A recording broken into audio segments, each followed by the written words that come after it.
Hi hello மக்களே, இன்னைக்கு lunch என்ன பார்த்தீங்கன்னா கோஸ் பொரியலுங்க. அது பண்ணிட்டே இருந்தேன். அப்படியே பார்த்தீங்கன்னா சைடா இது வெல்லம் இது பண்ணோம். வெல்லம் எதுக்குன்னு பார்த்தீங்கன்னா ஸ்நாக்ஸ் என் பையனுக்கு என்ன கொடுக்கலான்னு யோசிச்சுட்டு இருந்தேன். அப்பதான் தோணுச்சு சத்து மாவு எங்கள் மாமியார் ரெடி பண்ணி அரைச்சி வச்சிருந்தோம்.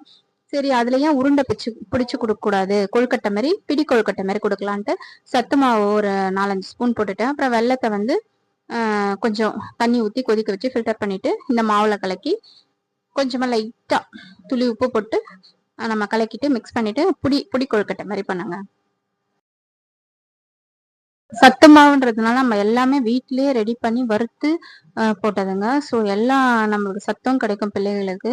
ஸோ இது கொடுக்கறதுனால பிள்ளைங்க நல்லா ஒரு ஸ்ட்ரென்த்தாகவும் இருப்பாங்க, ஹெல்த்தியாகவும் இருப்பாங்க. இதை பாருங்க பிடி கொழுக்கட்டை.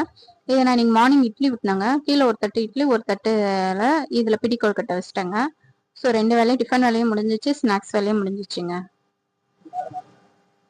இந்த பாருங்க 2 in 1. ஸோ நம்மளுக்கு ஈஸியாகவும் இருந்தது. அப்புறம் சத்தம் கூடங்க. அதுக்கப்புறம் நான் மார்னிங் இட்லிக்கு என்ன இது பார்த்தீங்கன்னா சாம்பார் வச்சேங்க. லஞ்சுக்கும் சாம்பார் தான். அது என்னன்னா நம்ம டெரஸ் கார்டன்லேயே விளைந்த முருங்கைக்கீரைங்க. மாடி தோட்டத்தில் விளைந்த முருங்கைக்கீரை இருந்ததுங்க. அதை பறிச்சுன்னு வந்துட்டு சாம்பார் வச்சுட்டு அது இறக்கும் போது பருப்பு ஊற்றிட்டு இறக்கும் போது முருங்கைக்கீரை போட்டாங்க. முருங்கைக்கீரை சாம்பார். ஸோ இது ஹெல்த்தியும் கூட. அதுக்கப்புறம் பார்த்தீங்கன்னா கோஸ் பொரியல். இது என்ன பார்த்தீங்கன்னா பிரண்டை. இதுவும் மாடி தோட்டத்தில் மேலே வச்சிருந்தாங்க. ஸோ அதில் வந்து பிரண்டையை நான் வந்து நைட்டே எடுத்து க்ளீன் பண்ணி வச்சுட்டோம். அதை வந்து துவையல் மாதிரி அரைச்சிக்கலாம்னு சொல்லிட்டுங்க.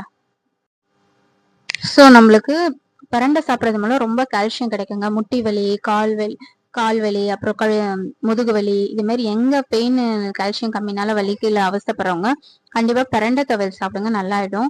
அது பாருங்க பிரண்டைக்கு தேவையான சின்ன சின்னதா அந்த நார்லாம் எடுத்துட்டு கட் பண்ணி வச்சுட்டோங்க. ஏன்னா நார் இருக்கும், நார் எடுத்துட்டு கட் பண்ணி வச்சுட்டோம்.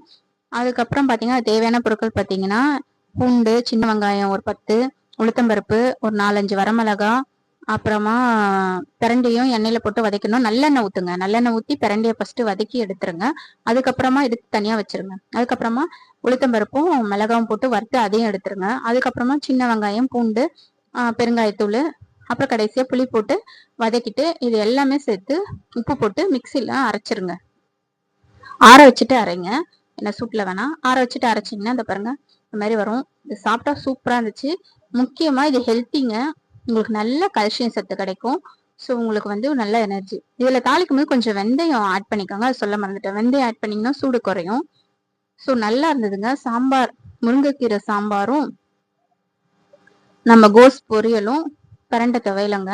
அப்புறம் செகண்ட் சாதத்துக்கு நான் தயிர் ஊற்றிக்கலாம். தயிரும் கொஞ்சம் வச்சிருக்கேங்க. ஸோ இன்னைக்கு ஹெல்த்தியான சாப்பாடுங்க.